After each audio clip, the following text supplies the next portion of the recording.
মুসলিম শরীফের হাদিসের মধ্যে একটা ঘটনা আছে। আল্লাহর এক বান্দা জীবনভর যুবক মানুষ, এমন কোন গুনাহ নাই করে নাই। আবার ওই গুনার মধ্যে বড় গুনাহ মানুষের জবাই করত, এটা তার বড় পেশা।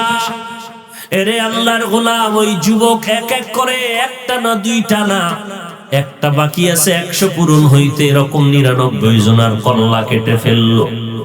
আল্লাহর মর্জি। একদিন চিন্তায় পড়ে গেল, জীবনের শেষ উপায় কি হবে আমার এলাকার মানুষ সন্ত্রাসী বলে গালি দেয়, বকা দেয়, বর্তোয়া করে। এখন আমার কি উপায়? চিন্তায় পড়ে গেল, এই বদনাম নিয়ে কবরে গেলে আমার সন্তানেরা তো বাঁচতে পারবে না। এবার চিন্তা করে একজন মোটামুটি টুপিওয়ালার দরবারে রওনা। দেখিনি কোনো একটা লাইন আছে কিনা বাসা। একজন মূর্খ টুপিওয়ালার কাছে গেল। যাওয়ার পর বলে, হযরত, আমি আসছি, আমি এত বড় অপরাধ করেছি, প্রায় 100টা পূরণ হতে একটা বাকি আছে, 99 জনের মাথা কেটে ফেলেছে। আমার নাজাতের কোন উপায় আছে নাকি?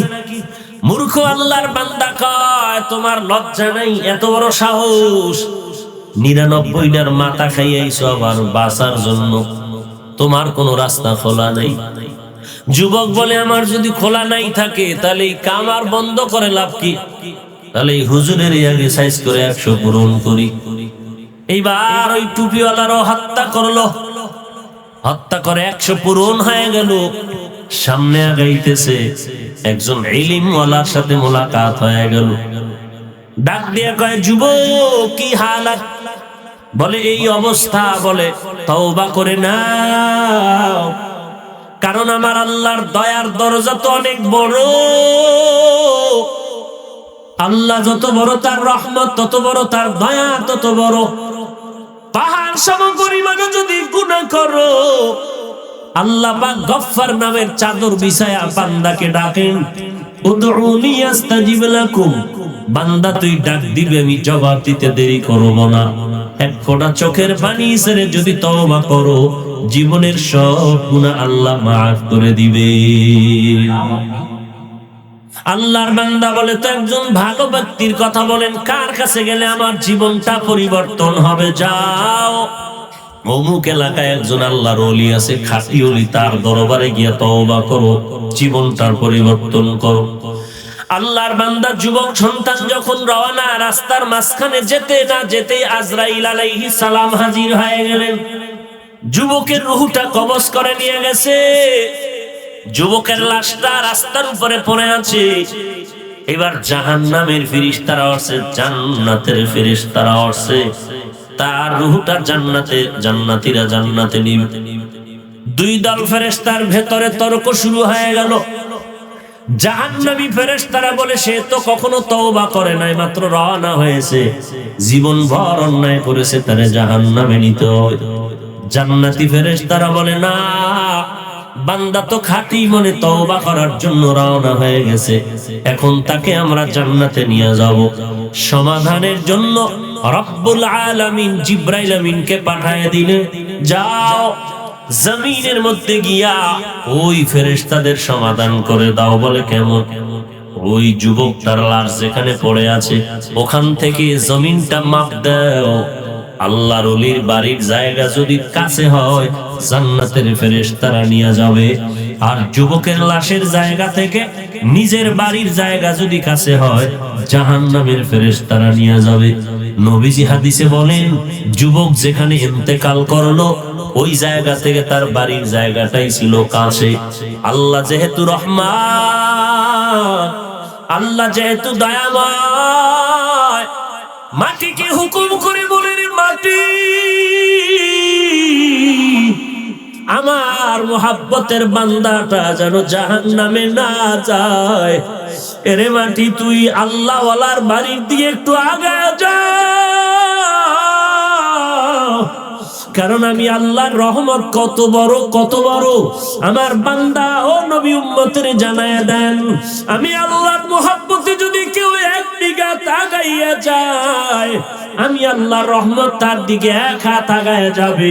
যেই বান্দা আমি আল্লাহকে পাওয়ার জন্য 1 হাত আগাবে, আমি আল্লাহর রহমত তার দিকে 2 হাত আগায় যাবে। যেই বান্দা বান্দি আমি আল্লাহকে পাওয়ার জন্য হেঁটে হেঁটে আমি আল্লাহর রহমত তার দিকে দ্রুত গতিতে দৌড়াতে থাকবে, কারণ আমি আল্লাহ চাই না আমার বান্দাগুলো জাহান্নামী হয়ে যাবে। আমি আল্লাহ বড় আদর করে মানুষগুলো বানাইলাম, আমি আল্লাহ চাই না জাহান্নামের আগুন তাদেরকে জ্বালায় দিবে। দুনিয়াতে সূর্যের গরম আমার বান্দা সহ্য করতে পারে না, কষ্ট হয়, একটা চিমটি দিলে সহ্য করতে পারে না। আমি আল্লাহ কেমন করে এদেরকে জাহান্নামের আগুনে জ্বালাবো? আমি আল্লাহ বড় আদর করে সুন্দর করে মায়ের গর্ভে বানায় দুনিয়ায় পাঠাইছি, বান্দা যেন কষ্ট না পায়। আমি আল্লাহ দুনিয়াতে যাওয়ার আগেই খানার আয়োজন করলাম, মায়ের স্তরে দুধের ব্যবস্থা করে দিলাম। আমি আল্লাহ এত সুন্দর করে লালন পালন করলাম, এত সুন্দর চেহারা দিলাম। এই বান্দা যদি গুনাহ করিয়া ফেলায়, আমি তওবার দরজা দিয়ে ডাকতেছি, রে বান্দা আমার দরজায় ফিরিয়া আয়। তুই সামান্য আগায় যাবি, বাকিটা আমি আল্লাহ আমার পক্ষ থেকে পূরণ করে দিব। এরে আমার কলিজার টুকরা যুবক, আজকে তুমি কোন পথে চলতেছো? কয়দিন আর রক্তের গরমে বাহাদুরি করবা? তোমার থেকে বড় বাহাদুর নমরুদ, হামান, সাদ্দাত, ফিরাউন কই?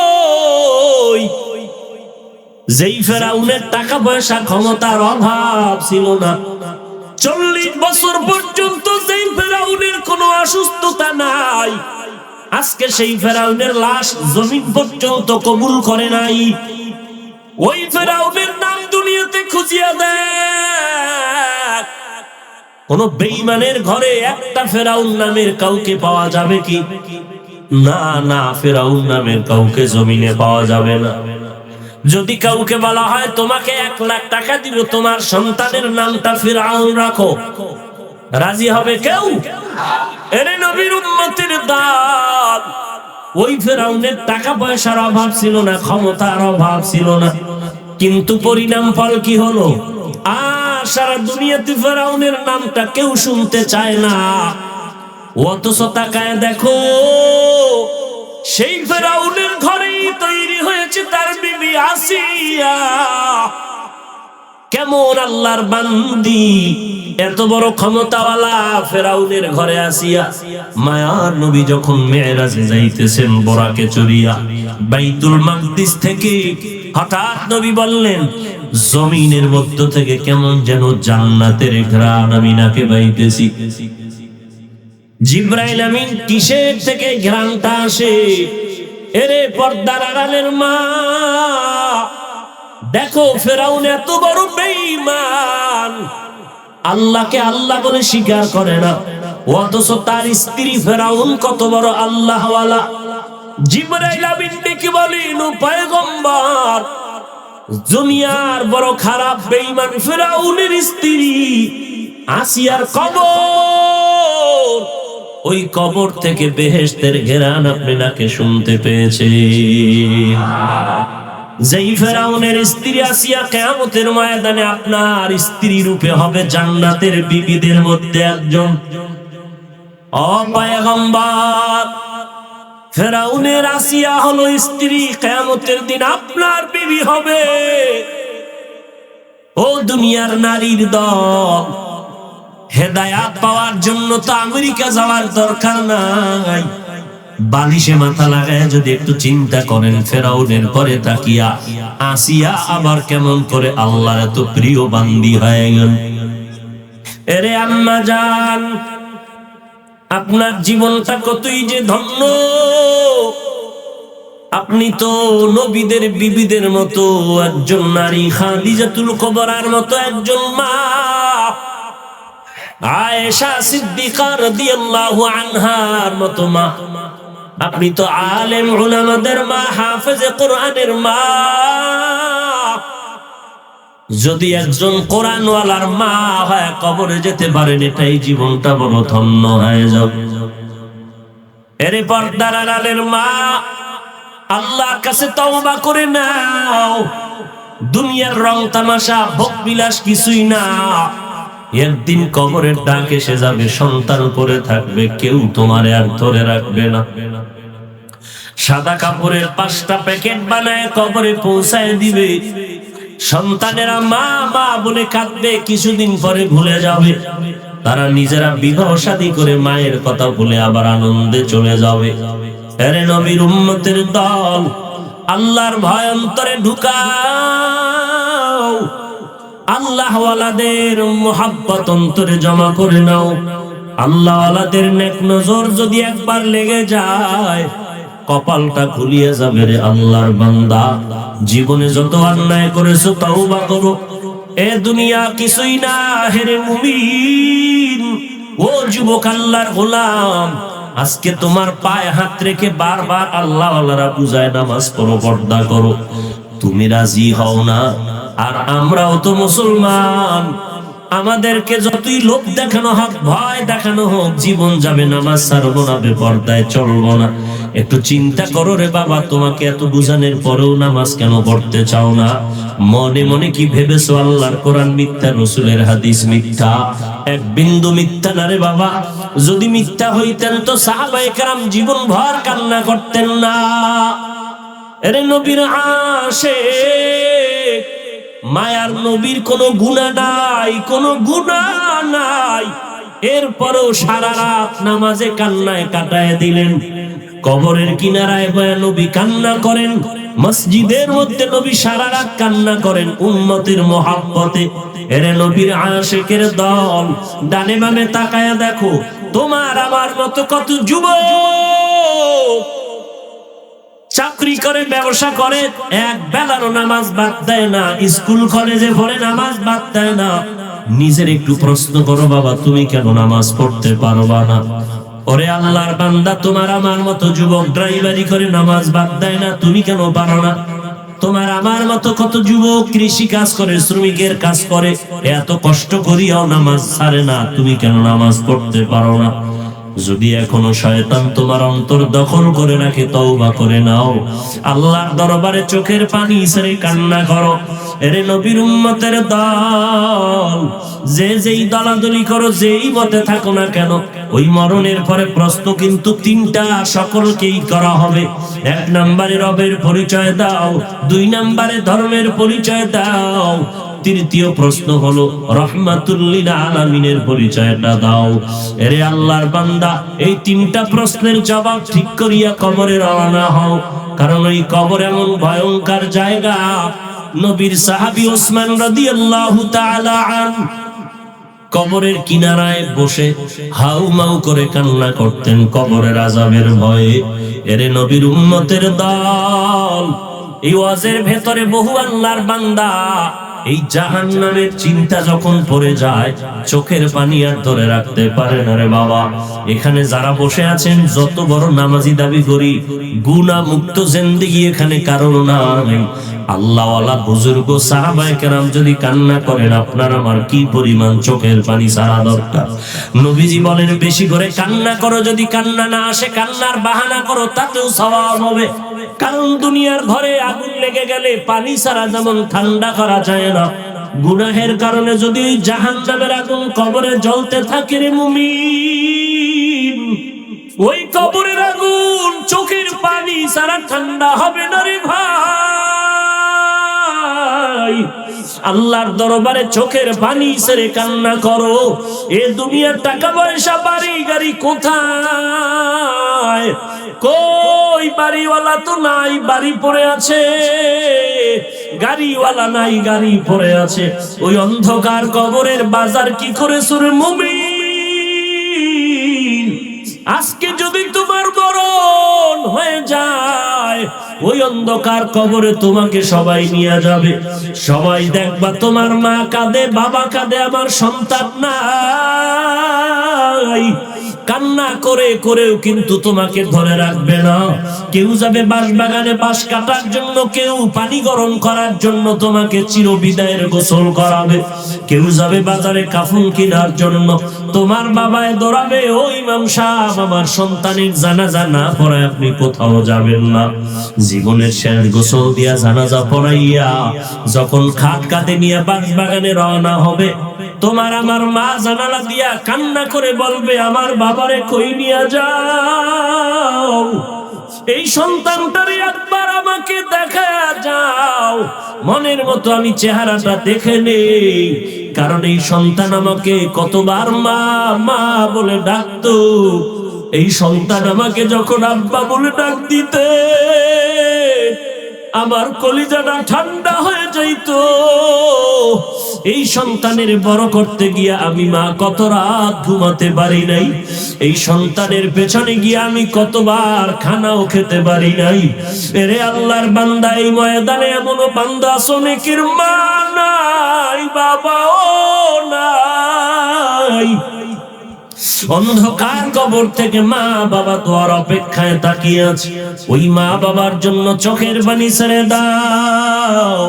যদি কান্না না আসে গুনাহের কারণে দিলটা পাথরের মতো শক্ত, দেখো ডানে বামে কোনো কান্নাওয়ালা বান্দা যদি পাও, হাত বাড়ায় দোয়া নাও। কারণ কান্নাওয়ালার দোয়া খালি হাতে ফেরত যাবে না রে আল্লাহর গোলাম।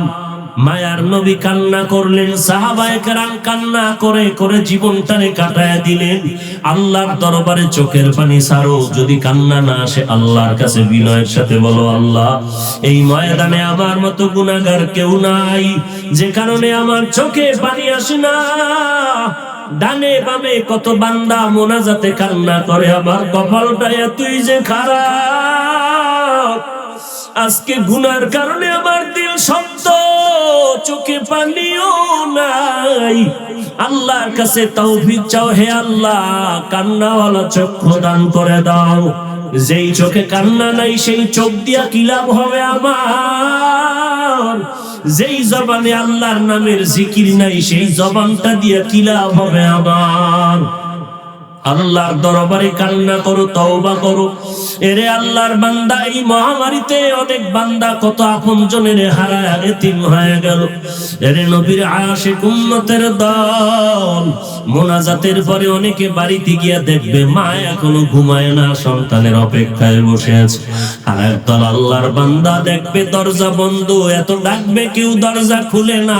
চোখের পানি ছাড়া আলেম হতে পারো নাই, হাফেজ কোরআন হতে পারো নাই।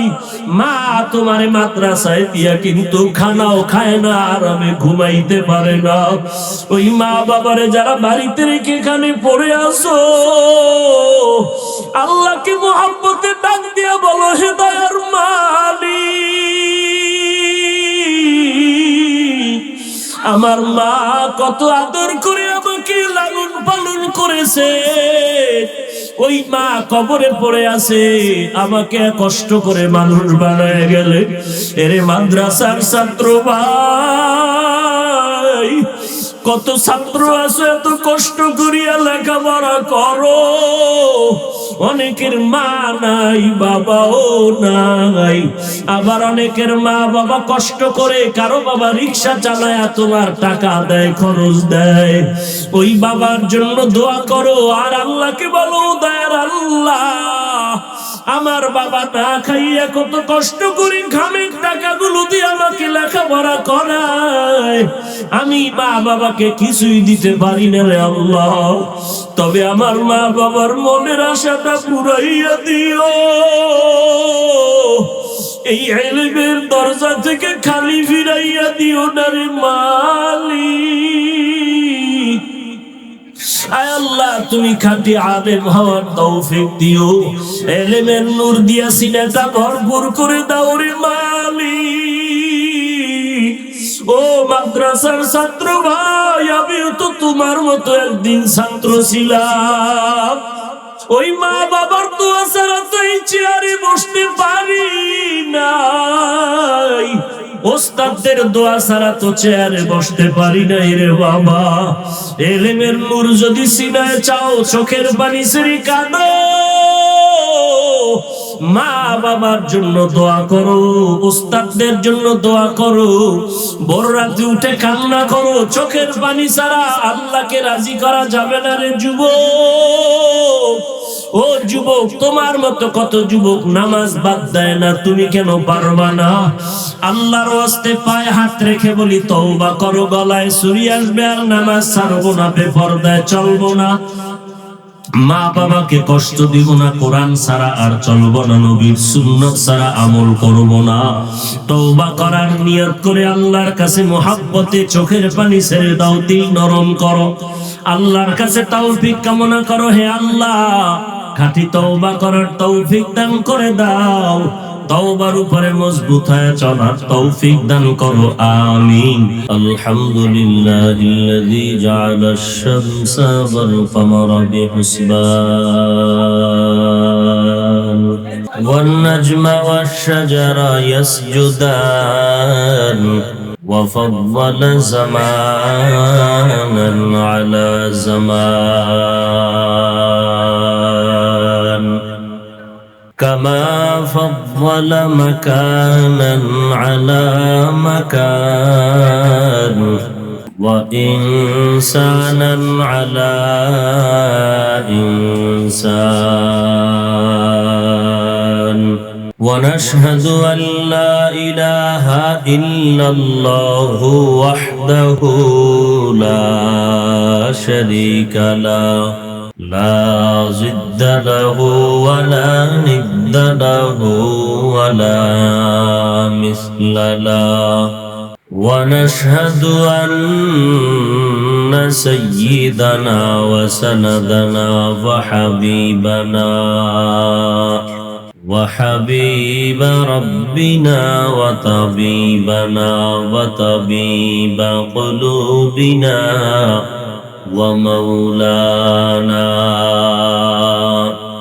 ومولانا محمدا عبده ورسوله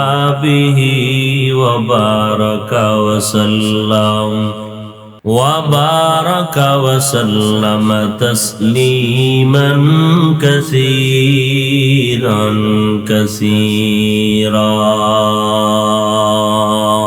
الذي أرسله الله تعالى بالحق بشيرا ونذيرا وداعيا إلى الله بإذنه وسراجا منيرا أما بعد فأعوذ بالله من الشيطان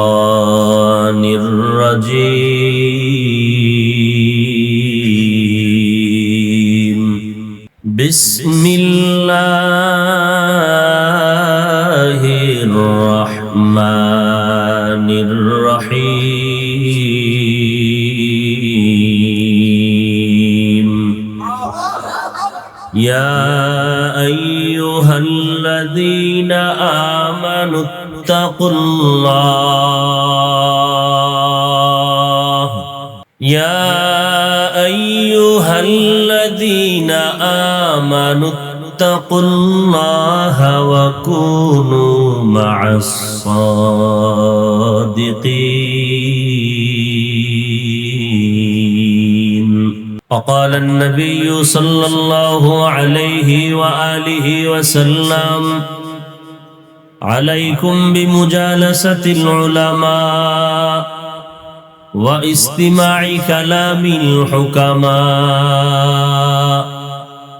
فإن الله تعالى يحيي القلب الميت بنور الحكمة كما يحيي الأرض الميتة بماء المطر اللهم صل على محمد النبي الأمي وعلى آله وسلم تسليما سبحانك لا علم لنا إلا ما علمتنا إنك أنت العليم الحكيم رب اشرح لي صدري ويسر لي أمري واحلل عقدة من لساني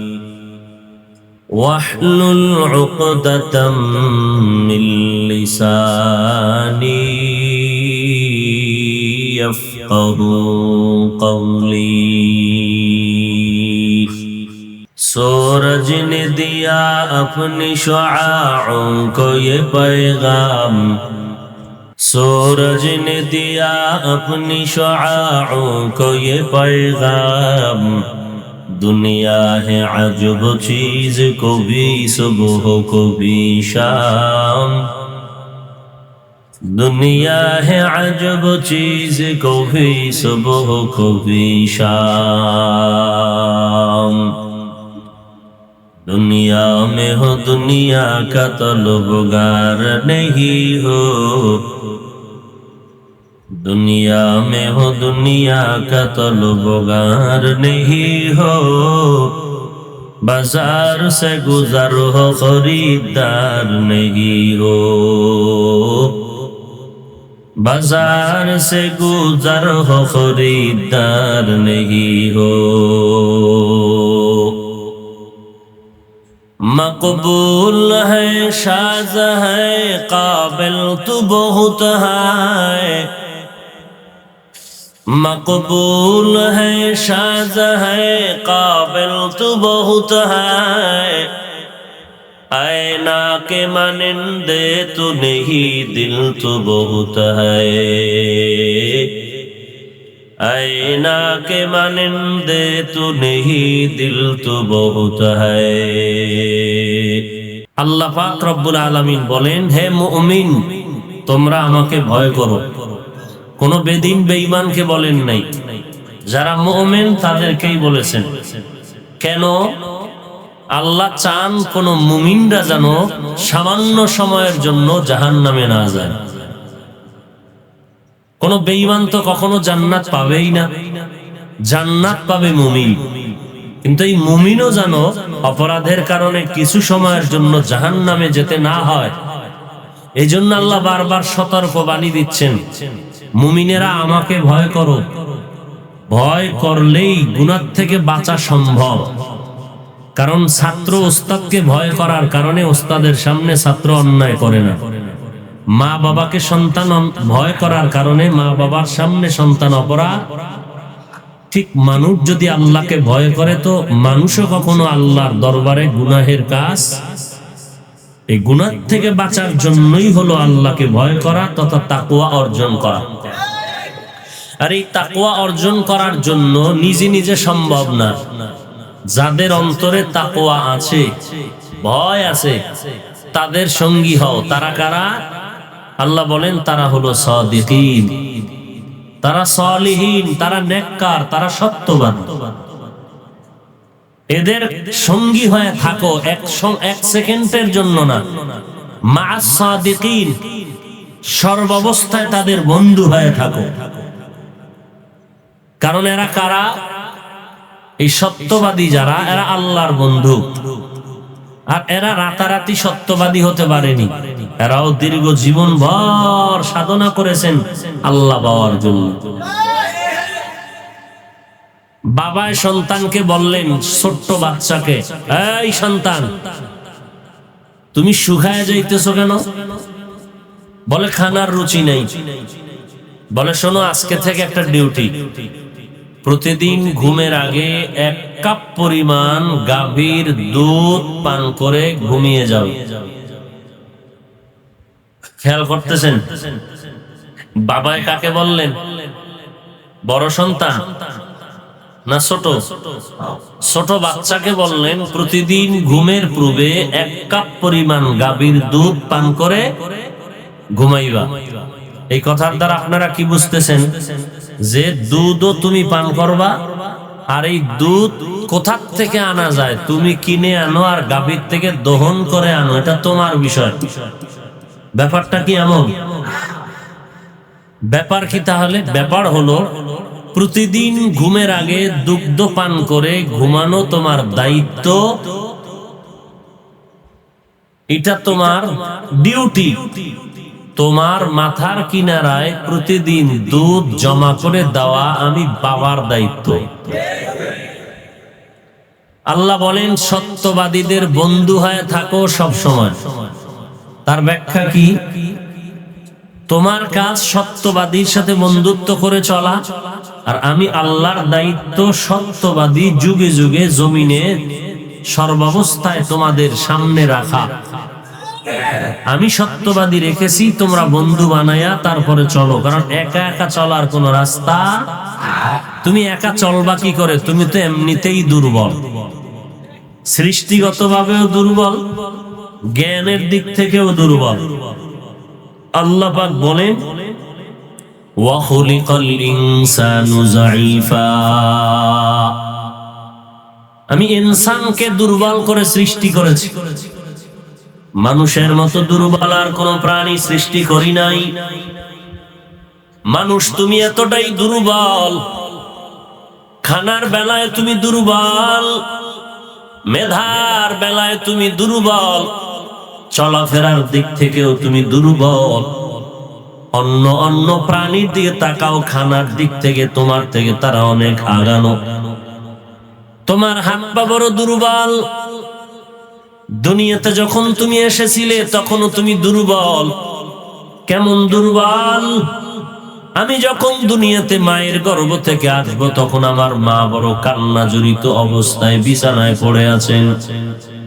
আমার দাদি আর নানি আমার আম্মা জানের সহযোগিতার জন্য পাশে বসে আছিলেন। আম্মা জানের কান্নার আওয়াজে আশেপাশের ঘরের মানুষ কেউ ঘুমাতে পারে নাই।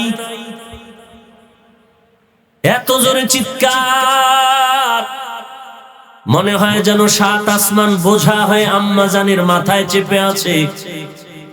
আম্মা জানের কান্নার আওয়াজ, পাশের মানুষের ঘুম ভঙ্গ হয়ে গেল।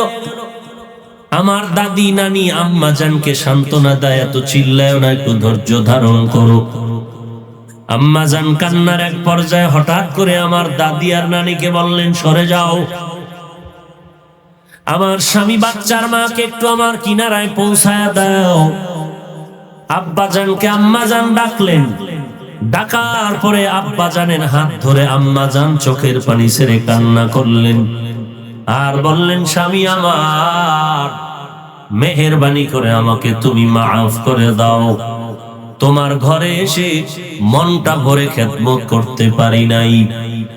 আজ আমার মরণের কান্না শুরু হয়ে গেল, আর মনে হয় আমি বাঁচবো না। 7 আসমানের মতো বোঝা আমার মাথার উপরে চেপে আছে। স্বামীও চোখের পানি ছেড়ে বলে, স্ত্রী কাঁদবা না, ধৈর্য ধারণ করো, আল্লাহর উপরে ভরসা করো। আব্বা জান কান্না করে চলে গেলেন।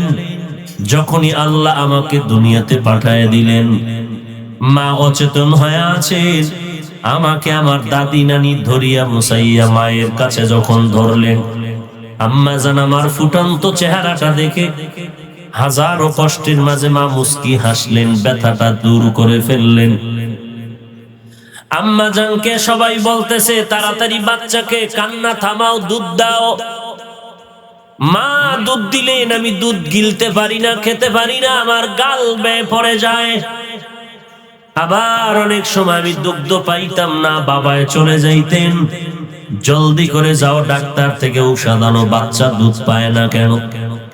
আল্লাহ বলেন, বান্দা তাকায় দেখ, তোর পার্শ্বে অন্যদিকে আমি আল্লাহ কত সবল মাখলুক বানায় রাখলাম, তুই কি পরিমাণ দুর্বল। একটা বকরির বাচ্চাতে তাকায় দেখ, বকরির বাচ্চাটা যখন দুনিয়াতে জন্মগ্রহণ করে, ওই বাচ্চাটাকে ধরার জন্য কোনো সহযোগিতার ডানে বামে কেউ নাই, মা একা আর বাচ্চা ছাড়া কেউ নাই। বকরির বাচ্চাটা দুনিয়াতে যখন ভূমিষ্ঠ হয়, কাউকে দেখায় দিতে হলো না মায়ের দুধ কোথায়। বাচ্চা নিজেই 4 পায়ে দাঁড়াইয়া মায়ের দুধ খুঁজিয়া ওলানে মুখটা লাগায় দিল। যখন দেখলো মায়ের ওলানটা বড় শক্ত, কোন ডাক্তারের ঔষধও লাগলো না। আল্লাহ এই বকরির বাচ্চাটারে এমন জ্ঞান দিয়া পাঠায় দিলেন, বাচ্চাটা মনে মনে সিদ্ধান্ত নিল, আমার মায়ের ওলানটা এত শক্ত, আমার মাথাটা দিয়ে যখন আঘাত করব মায়ের ওলানটা নরম হয়ে যাবে। বাচ্চা 2-3টা আঘাত করার পরে মায়ের ওলানটা নরম হয়ে গেল। জিহ্বা লাগাইলো, মায়ের স্তনের দুধ বাচ্চার পেট এসে ভরে ফেললো।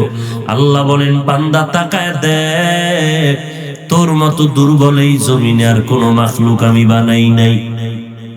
খানার বেলায় তুমি দুর্বল। আগের মানুষও তো খানেওয়ালা ছিল, 10 জনের খানা একা খেতে পারতো, এখন খাওয়ার মানুষ নাই।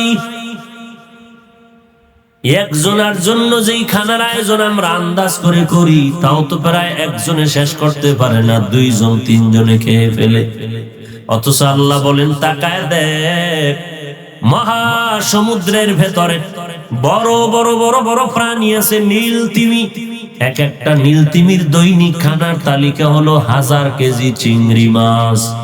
শুধু তাই না, জমিনের মধ্যে একটা পাহাড় আছে কোহে কাফ, ওই পাহাড়ে একটা প্রাণী বসবাস করত, নাম হলো সিমর্গ। ওই প্রাণীটার দৈনন্দিন খানার তালিকা 40টা মোটা তাজা হাতি। কে খাওয়ায়?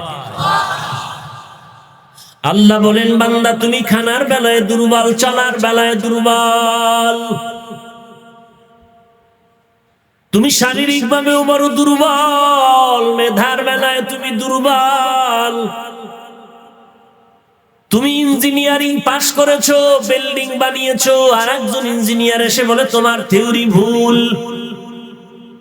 কিন্তু তাকায় দেখো আমি আল্লাহ ভিন্ন ইঞ্জিনিয়ার বানায় দিলাম। মৌমাছির দিকে তাকাও, আমেরিকার মৌমাছি আর বাংলাদেশের মৌমাছি একটা সুন্দর বিল্ডিং বানাইছে। গাছের একটা ডালার সাথে বাসাটা বেঁধে রাখছে, কোনো রশি নাই। এক একটা বাসার ভিতরে 20 কেজি পর্যন্ত মধু থাকে। মধুর বোতলগুলো মুখ খোলা, নিচের দিকে 1 ফোঁটা মধু পড়ে না। বেডরুম আলাদা, ড্রয়িং রুম আলাদা, ডাইনিং রুম আলাদা, বাথরুম আলাদা। একটা রুমের সাথে আর একটা রুমের চুল পরিমাণ ব্যবধান নাই। আল্লাহ বলেন কেমন ইঞ্জিনিয়ার করে মৌমাছিরে বানাইলাম। আবার দেখছো নি বাবুই পাখি তাল গাছে বাসা বাঁধে, নারিকেল গাছে বাসা বাঁধে না। কারণটা কি ওরা জানে? এই জমিনে মানুষের গুনার কারণে বড় বড় গজব আসবে, প্রলয়ঙ্কারী ঝড় তুফান আসবে। সহসায় নারিকেল গাছ ভাঙবে, তবে তাল গাছ সহসায় ভাঙবে না। তাহলে জন্মগতভাবে আমরা দুর্বল। একটা পিপিলিকার কাছেও দুর্বল, মশার কাছে দুর্বল। পিপিলিকায় যদি মেজাজ গরম করে বনিয়া তোমরা ঘুমাতে দিব না, কেউ ঘুমাতে পারবে না। মশায় যদি বলে ঘুমাইতে দিব না, কেউ ঘুমানোর সুযোগ নাই। এত পাওয়ার। মানুষ তোমার নিজের হাতের বানানো 2 টাকা দামের প্লেটের কাছেও তুমি দুর্বল। এইবার আসেন ধর্মীয় লাইনে আমরা কেমন সবল। এরে আল্লাহর বান্দা, কোরআন হাদিসের ইলমের বেলায় আমরা দুর্বল, আমলের বেলায় দুর্বল, আকীদার বেলায় দুর্বল। যত বড় মুফতি সাহেব আর মুহাদ্দিস সাহেব, যত বড় মুফাসসির বলেন, যত বড় তাকওয়াওয়ালা বলেন, আমলওয়ালা বুজুর্গ বলেন, সব আল্লাহওয়ালা যদি এক পালা ওজন দেওয়া হয়, বলেন সাহাবায়ে কেরামের মর্যাদার সমান হবে নাকি? হবে। তাহলে সাহাবায়ে কেরামদের তুলনায় আমাদের ইলম, আমল, আকীদা বড় দুর্বল। তাদের এত পরিমাণ ইলম, এত পরিমাণ আমল, এত পরিমাণ তাকওয়া, এরপরেও তো তারা রাসূলের দরবার ছাড়েন নাই। এরপর রাতের বেলার তাহাজ্জুদের কান্না বন্ধ নাই। আপনার আমার কি পরিমাণ উপায়! এমনিই তো দুর্বল, শারীরিক ভাবে, মানসিক ভাবে, ইলম আমলে। অন্য দিক থেকে 3 দল শয়তান আমগো টানে জাহান্নামে নিতে। একদল জিন শয়তান, মিনাল জিন্নাতি, আর একদল নফস শয়তান। ওয়াসওয়াসা দেয় নামাজ পড়লে হবে, বয়ান শোনার দরকার নাই, শুনলেও মোনাজাত দিবি না, কবুল হইলে ভেজাল। মোনাজাত দিবা না, ওয়াজ শুনো, মোনাজাত যদি কবুল হয় তাহলে শয়তানের ভেজাল। কারণ একজনের আমিন কবুল হবে তো সকলকে আল্লাহ মাফ করে দিবেন। এই জন্য অনেকের দেখবেন 2 ঘন্টা বসে বয়ান শুনে মোনাজাতের আগে বাড়ি যায়, কপাল পুড়ে যায়। কারণ এই মোনাজাতে বসার পরে যদি চোখের পানি ছেড়ে কান্না করে, আল্লাহর দরবারে কবুল হয়ে গেলে কপাল পুড়ে যাবে শয়তানে। তাহলে জিন শয়তানও ধোঁকা দেয়, নফস শয়তানও ধোঁকা দেয়। আর একদল শয়তান আছে এই জিন আর নফস শয়তানের থেকে বড় মারাত্মক। এই শয়তান হলো মানুষ রূপী শয়তান। কারে শয়তামি কুনি নামত বলি গরওলি লানতাস্তায় বরওলি। এরা সাউন্ড বাড়াইতে পারে না মাইকওয়ালারা।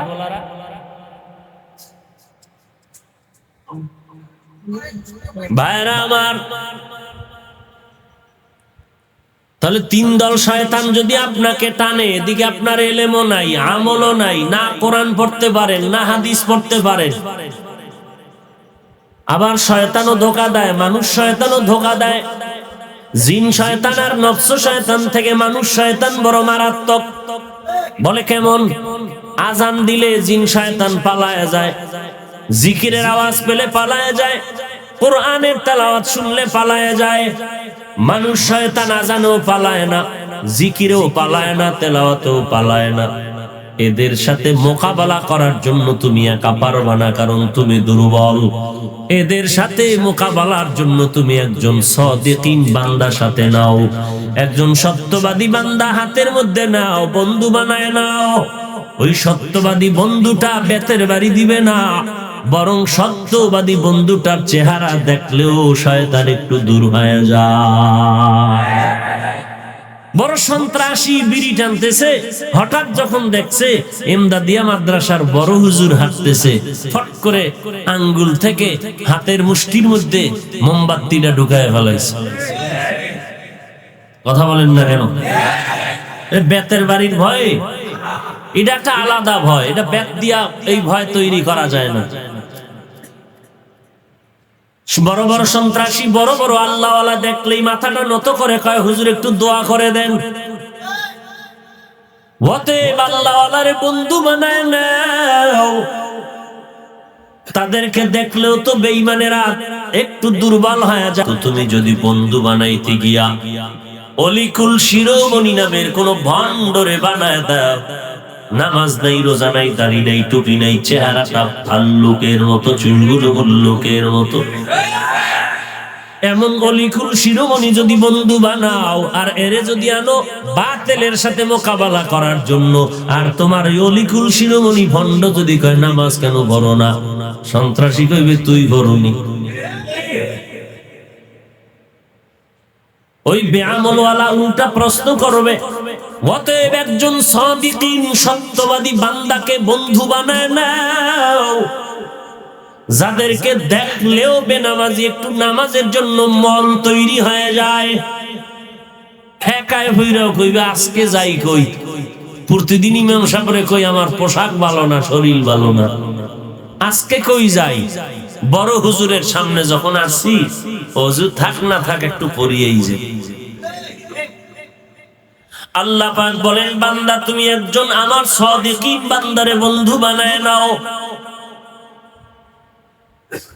সাদিকিন কারা? যারা সত্যবাদী বলে, শুধু মুখে সত্যবাদী না, না, যারা চলাফেরা, আমল, আখলাক, লেনদেন, কথাবার্তা প্রত্যেকটা ক্ষেত্রে আল্লাহর উপরে ভরসা করে চলে, রাসূলের তরিকায় চলে, এমন একজন সত্যবাদী বন্ধু আপন বানায় নাও। এর মাধ্যমে দুনিয়াতে থাকিয়েই তুমি জান্নাতের মেহমান হতে পারবে। সোহবতে সালেহ তোরা সালেহ কুনাত, সোহবতে তালে তোরা তালে কুনাত জামানা, সোহবতে বা আউলিয়া বেহতার সাদ সালাতাত বেরিয়া। আল্লাহওয়ালাদের মজলিসে যাও, জীবনটা ঘুরে যাবে রে গোলাম। আল্লাহওয়ালা আউলিয়ায়ে কেরামের বন্ধু হয়ে থাকো। বলে কতদিন? বলে যতদিন পর্যন্ত তুমি আল্লাহকে না পাও। কারণ আল্লাহওয়ালাদের কাছে যদি থাকো, আল্লাহর কুদরতের ঘ্রাণটা তুমি পাইবা। কারণ আল্লাহওয়ালা এরা এমনিতেই হওয়া যায় না, এরা আল্লাহর সাথে দিনরাত যোগাযোগ মেনটেন করে চলে। বলবা তারা কি খায় না, ঘুমায় না? না, আল্লাহওয়ালারাও খানা খায়, তারাও ঘুমায়, তারাও বাজারে যায়, তারাও বিয়ে শাদী করে।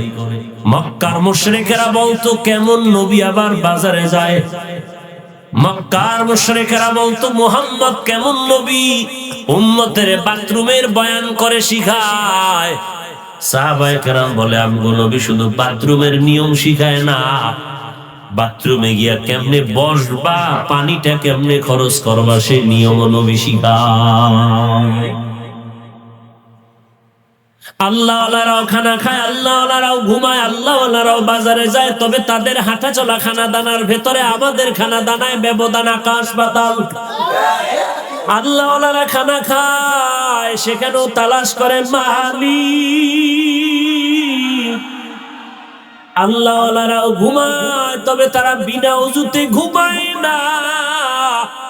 আর আমাদের তো ঘুমের মধ্যে কোনো হুঁশই থাকে না।